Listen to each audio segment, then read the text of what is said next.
আজকে চলে এসেছি কলিজা ঠান্ডা করার মতো আর একটা শরবত নিয়ে, মহাব্বাতে। মহাব্বাতে নামটা কেন হয়েছে জানা নেই, তবে আমার মনে হয় এর টেস্ট মানুষের হৃদয় ছুঁয়ে যায়, ওই জন্যই এর নাম মহাব্বাতে। তার জন্য ফুল রেসিপিতে যাওয়া যাক। দেখুন, আমি 500 দুধ নিয়েছি, দুধটাকে ফুটিয়ে নিয়েছি এবং কিছুটা দুধ ঠান্ডা করার জন্য তুলে নিয়েছি।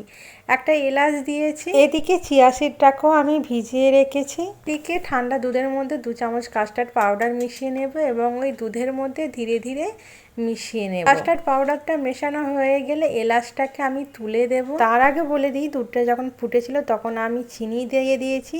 যে যার মতো পছন্দ চিনিটা ব্যবহার করতে পারেন। তো আমার এখানে দুধ রেডি হয়ে গিয়েছে। আর মহাব্বাতের মেন জিনিস তরমুজ, সেটা আমি কেটে নিচ্ছি স্কোয়ার করে। বন্ধুরা, আমার ভিডিও যদি ভালো লেগে থাকে একটা কমেন্ট করে যাবেন, আর ভিডিওতে যদি কিছু ভুল হয়ে থাকে কমেন্টে জানিয়ে যাবেন, যাতে পরবর্তী ভিডিওটা আরও সুন্দর করে করতে পারি। দেখুন, আপনার সঙ্গে কথা বলতে বলতে আমার দুধটা ঠান্ডা হয়ে গিয়েছে। ওর মধ্যে দিয়ে দিয়েছি রুহ আফজা আর এইদিকে কেটে রাখা তরমুজ, ভালো করে মিশিয়ে নিয়েছি। তারপর দিয়ে দেব চিয়া সিড। এদিকে কাজুটাকে আধ ভাঙা করে নিয়েছি এবং ওই মহাব্বাতের শরবতের মধ্যে দিয়ে দেব।